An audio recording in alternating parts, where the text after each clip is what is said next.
G'day everyone, and welcome to a special edition of Fixit Fingers, where I'm actually going to fix something instead of make something for a change. This is my family home. It's where I spent the 80s and 90s growing up. It's about 100 years old at the front and about 30 years old at the back.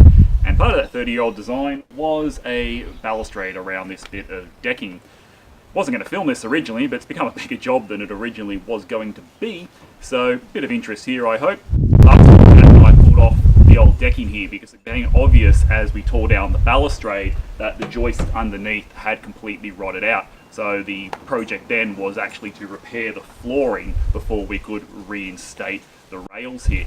We also got the idea though, we're going to put the new rails along the side, but where I'm currently sitting, we're going to do a couple of steps, which will be a new challenge for myself. Got my big bits of pine here to make those, and fortunately I've been able to borrow some tools off some real tradie friends. I've got a miter saw and a nail gun.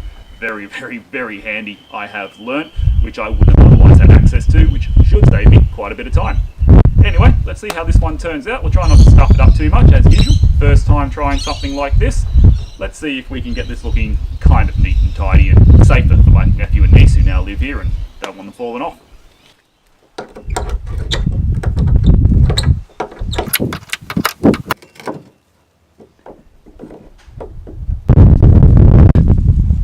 Well, that's one way to get a bolt off. Look at that rust out.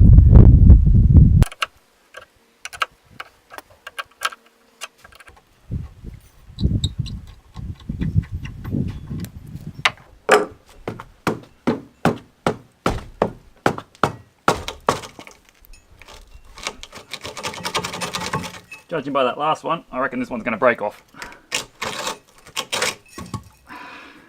And I'd be right. Look at that. These are about 30 years old and they've just been rusted and bored with the bugs to oblivion. However, they are hardwood and I'm hoping when I get these home and take the plane into them, I might be able to salvage some of the wood. So I've marked the screw holes on the back and I've also marked the joist. Now I've got to get the height of this post, which is H4 finger jointed laminated pine. It's basically like we get in the correct dimensions, but should be strong enough. It's going to be painted. That's the mark that I have to cut to the lady's waist, which is that top handrail. So I need to know that height to where the lady's waist will be on here, and then trim that down.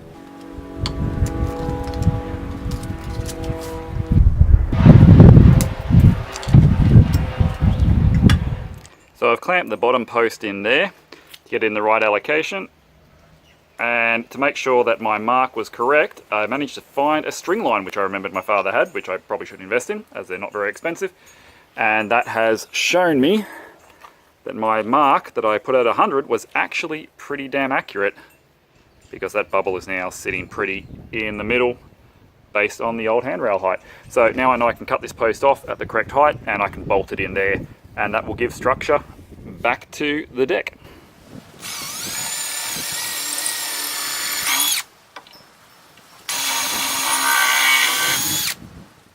So the old bolts are kind of rusted. They're not in bad condition. I may reuse them, but I have stepped up just from an M8 to an M10 and a little bit longer. These are 75s, which are going to embed that and it ain't moving anywhere. But first we've got to cut the top off. Shout out to Hell Marine Shipwrights up on the Pitwater who lent me the old drop saw, which is making my life a lot easier.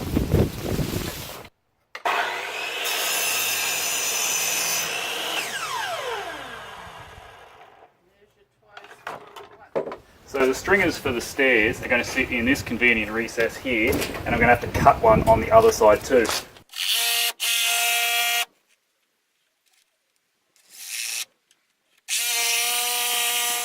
Here's something special. These were my great-grandfather's chisels. Obviously a few slightly newer ones in here. I think these are my grandfather's. Great-grandfather's ones are these. And they're not in bad nick. They probably haven't seen too much use over the years, mind you. They're not terribly sharp. But they're not bad. Still got the stone in here, and look at that, it was a full set. That's been used to open paint cans or something. Might have to look at a restoration or figure out how to do these myself, because that would be a fantastic tool to have. That's if Dad will ever give them up.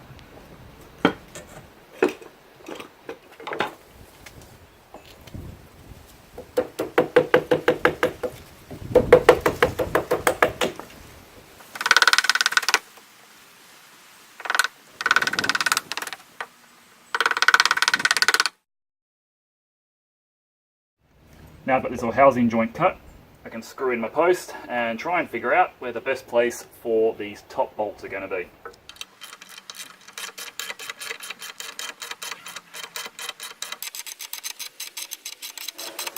Right, well, to be honest, the filming was slowing me up a lot, and I do have some time pressure on here, plus I don't want to commute out too many more days. So I ended up needing to use some angle brackets on there because the wood was just too rotted in the places where I wanted to do it. Perfect water would replace that joist. I've got that pole in, and I have got that one, which is again angle bracketed to the joist. Let's see if I can start to get some of the handrails in. Alright, it's the first bit of ladies' waist that I'm going to install for up here. Use real world measurements. Let's double check this measurement.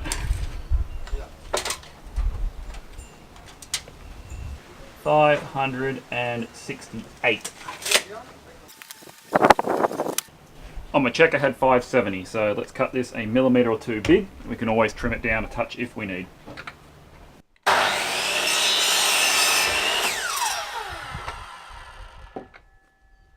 Alright, so this bit's a little bit proud by measurements. We'll squeeze it in here and see if it's level or not. That was a pretty good guess. So my post height's the right way. Now let's see if this post is still square. And the answer is no, I have cut it just a millimetre too thick. If I take a mil off, that'll fit perfect. And now that one's good. Excellent. Here's where I wish I brought in a big ass clamp, because I'm going to need 3 hands to nail this. Don't usually like doing this as a grown man. Mom! I need some help! Thank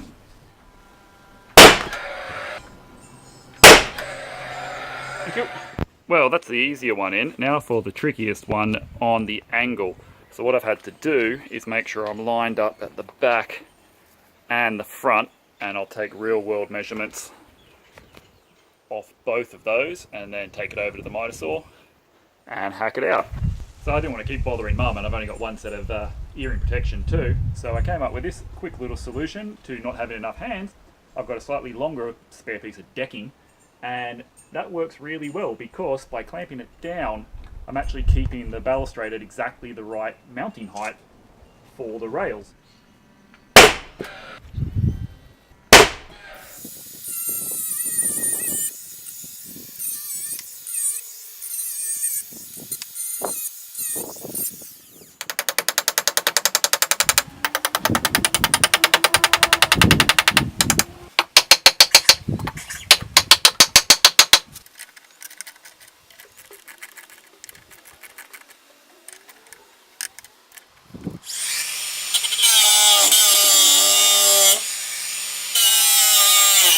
Would you check out this mess? Oh well, it was a long day and honestly got nowhere near as much done as I wanted, but as a novice these things do tend to take their time, especially if you don't want to bugger them up. Got the balustrade on, so it was 1, 2, 3, 4, 5, 6 bits of wood, and that took me about 4 or 5 hours. Ah well, that's all we can fix next week. That'll have to do for the day. Okie dokie, it's day 3 of the veranda build, and I'm glad my father has been busy in my absence. So the first stage was redoing those deck and joists, just as a quick recap, and he's now undercoated all of those, which is lovely. And then the second day I've put in those post and ladies' waist handrails, all my stolen / borrowed tools, which is fantastic. What I have left to achieve is turning those into stairs to get down to there, and that colourful pre-undercoated wood over there is for the rails. So I've got to put in the bottom rail here and then the panels, I should say, along that. Don't know if I'll get it all done today, but it's a beautiful Sydney autumn day, so we'll get cracking on it. Let's see what we can get through. Right, so the first job for this morning, I've got the ladies' waist handrail on. I need to put the base rail, but you can see here, even though my dad's just painted over it, I had some rot, wet rot just in here. So it's not borers or anything, it's just literally the water where the bottom rail used to connect. And I put up a fence here at the right height. I'm just going to use my router to take out about this much. I don't want to take out too much because this is actually holding the entire roof up. It is a structural beam and otherwise in very good condition. but I need something to attach my wood to. So shallow pass first, and then we'll get a bit deeper, and we'll just take out enough until I can see that the wood is solid, and glue a new bit in there for the rail to attach to.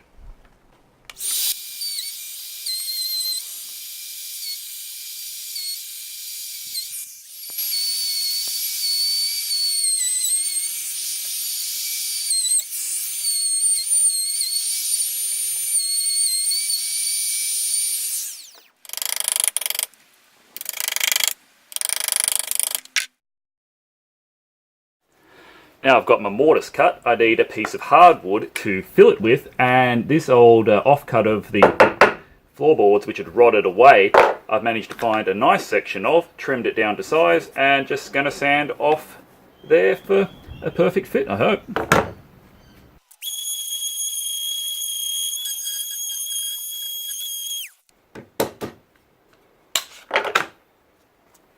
P.S. Facebook Marketplace, $100. Not new, obviously, but damn, that was a good deal. Came with the battery. Fantastic. Alright, so there's my little replacement hardwood piece. Just glue that in, and then we can put those bottom rails on.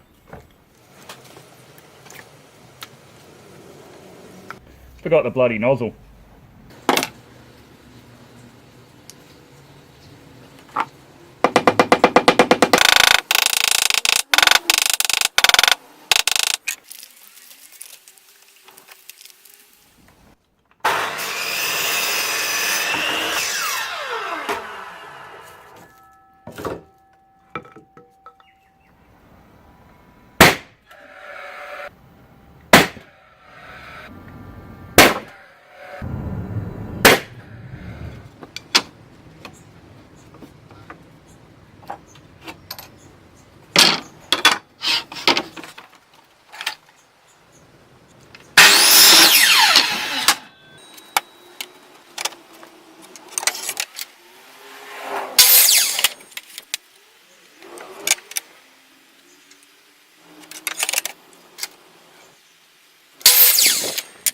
Right, so I've cut all of the panels. The blue ones, of course, need to have the pattern cut into them to match the old ones, but for the moment I just want to get them all spaced out correctly. So what I've done is I've found my exact center, and I've put my center blue one marked correctly there, and then I've used a spare panel and some offcuts to space them out, and that gap looks pretty much perfect on that side, and as it is middle, it should look perfect on that side too.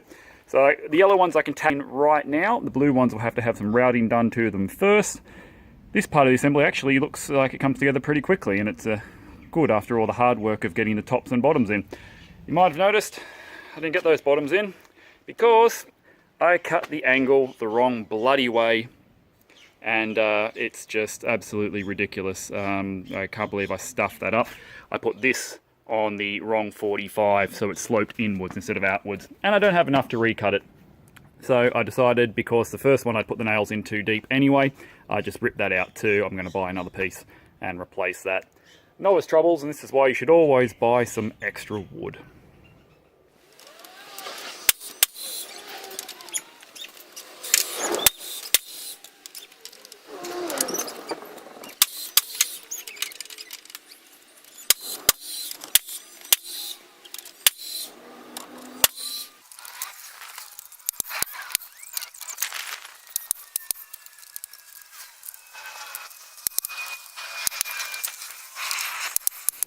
I've got one of the old rotten palings, and I'm going to use it, even though they're not exactly the same width, to line it up like this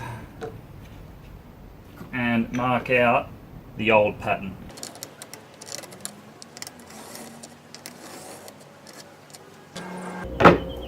There we go. So my biggest Forstner bit is too small, but I'll still use it to start off the cut, and then again we can use the router to enlarge that hole to the right size. Drawing the same line from both sides, I can see I am actually pretty much dead middle there.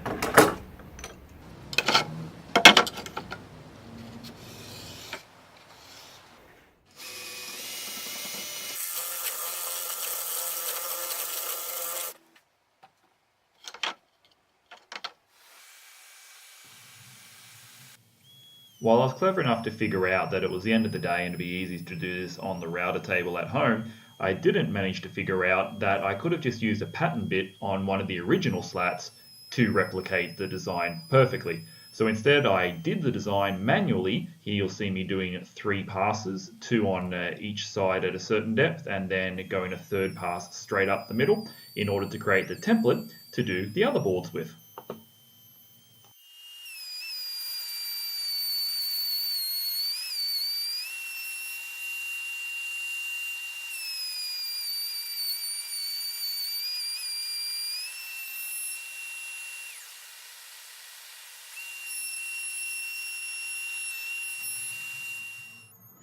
So here I am trying to cut down as close as I can, perfectly as I can, to a circle that I traced onto the board, when again, I could have just got a pattern bit, and that would have made my life a lot easier.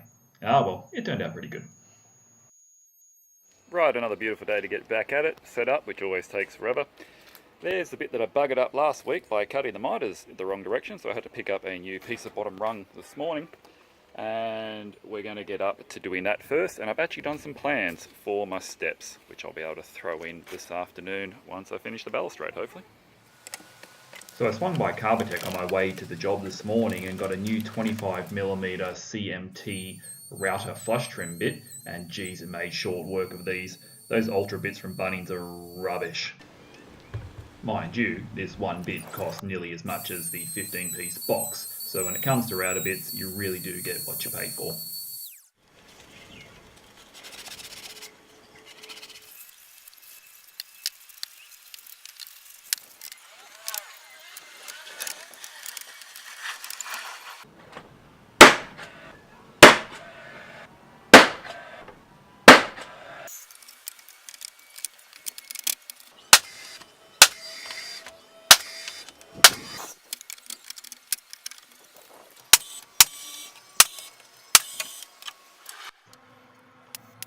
So with this panel, the spacing was just a little bit too wide, not big enough for an extra rung. I want it to be symmetrical, so I put those tiny extra spaces in 19mm to make the nice even pattern.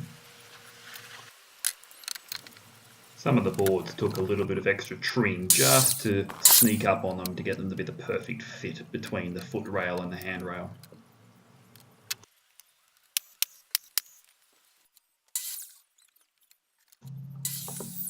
And that just about does it for this first stage of the veranda restoration for my parents. A bit more work there, having to do the decking and the joists as well as replacing that balustrade, but you'll see from all this rot it really needed to be done and there was no other way to get around it. Next week we'll add some stairs and that will call this project done. Hope you enjoyed this slightly different carpentry exercise. Catch you then.